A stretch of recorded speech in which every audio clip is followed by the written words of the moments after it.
Ako, lumaki ako sa politics. 9 years old pa lang ako, mayor na ang father ko.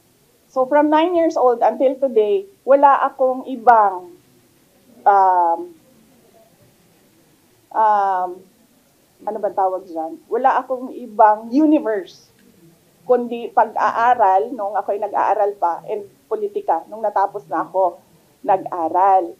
Wala akong problema maghiwalay tayo sa politika. Diba?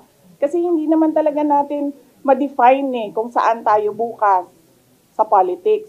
Kasi eleksyon ng ang ating mga public officials dito May eleksyon Kaya hindi natin alam kung saan tayo papupunta bukas. Wala akong problema. Maghiwalay tayo lahat. Diyan kayo lahat. Dito ako mag-isa.